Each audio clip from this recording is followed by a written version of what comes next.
Talking about the most, as we go from some of the most delectable vegan options for Thanksgiving, we found this interesting. The Vacationers, a travel website, they surveyed almost 1,100 people to come up with what we hate the most when it comes to Thanksgiving food.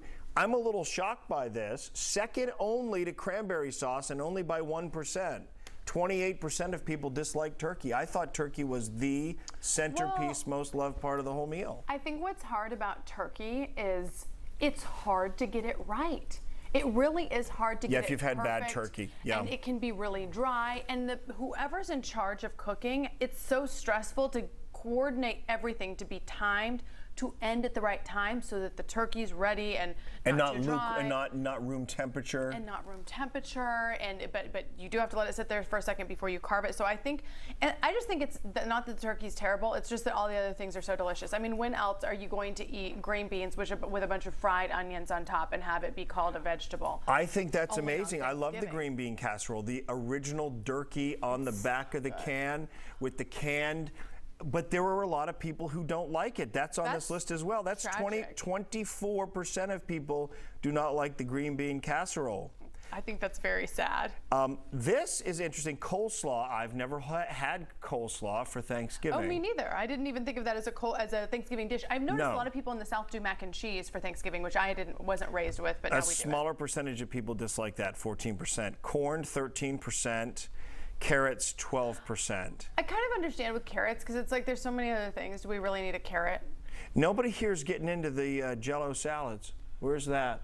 I'll never forget when I showed up at my husband. He's from East Texas, very Southern family, and he said, "Oh, babe, you're gonna love this. We serve a lot of salads at our meals," and he piled Jell-O salad, which is just Jell-O and whipped cream, and then like a cherry. Because you thought there's no way they're having salads in East Texas. This is what they call a salad.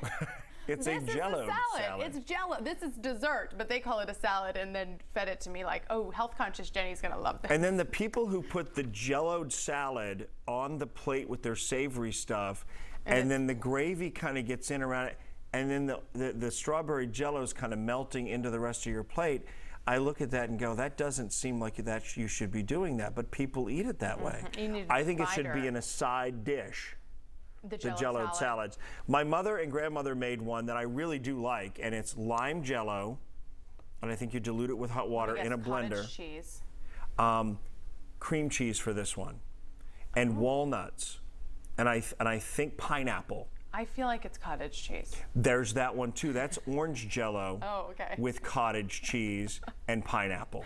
Oh my gosh. As I remember it, but I'm going to have to Google that and see if that lives. And then they put it in a mold. You got to mold that. You just can't put that in a bowl. It's got to. Then you got to take the mold apart. That Tupperware mold. I tried to salvage that when I was going through my mom's things. The Tupperware Jell-O mold from 1974, not really holding up well over time. That plastic gets a little gummy. Some concerns about the plastic from that era. You know, that's what I'm thinking. You know, we were talking earlier about those things. Yeah. So anyway, full circle. This is our Morning After Express question of the day. What's your least favorite item? We need to do one where we talk about our favorite. But what do you kind of pass on? Where you're like, my plate's a little bit full. We'll talk about the least favorite ones. And so if you're perhaps planning a Thanksgiving meal and you're like, oh, I guess I can skip the, you know. Yeah, if there's something someone doesn't like, what do you substitute that's become a new modern day fan favorite? We'll have that later on.